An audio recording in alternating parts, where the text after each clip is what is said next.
Tinabla ng Mandaluyong City Prosecutor's Office ang patong-patong na reklamo ni Atong Ang laban sa dalawang whistleblowers sa missing Sabongeros case.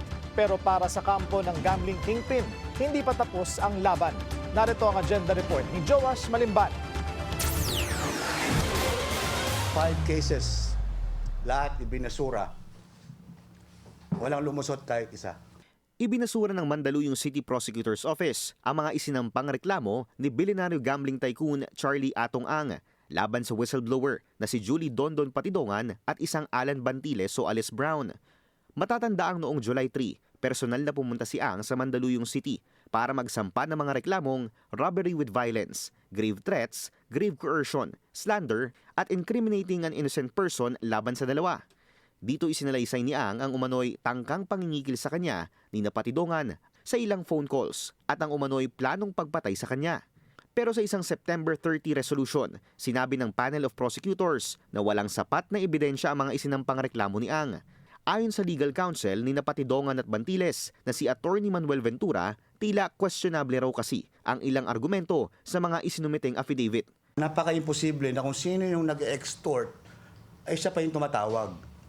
Dapat kung sino yung nang-extort, siya yung tumatawag dun sa kikikilan, di ba?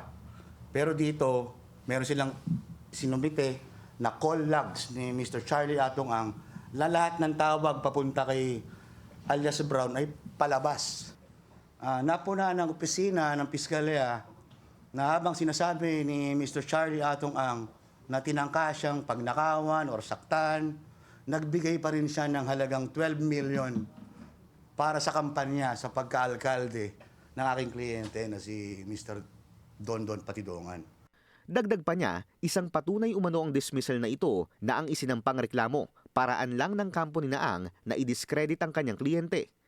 At sinabi rin dito na kung totoong may banta sa kanyang kaligtasan, dapat siya ay tumigil sa pakikipag-ugnayan or nag-ulat siya or nag-report sa pulisya. This is a very good development on our part. Kasi malinaw na sa umpisa pa lang talagang makikita mo na binabasura na ng piskalya yung mga posibleng aksyon na gawin laban sa credibility ng aking kliyente.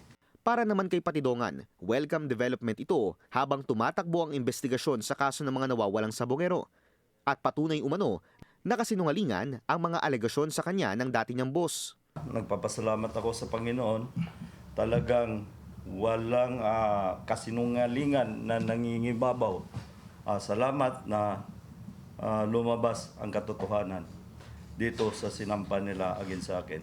Ayon sa kampo ni Ang, hindi muna sila magbibigay ng komento sa kasalukuyan habang naghahanda para sa huling araw ng preliminary investigation bukas sa DOJ. Pero magsusumite raw ang kanilang kampo ng kanilang apela kaugnay ng ibinasurang reklamo.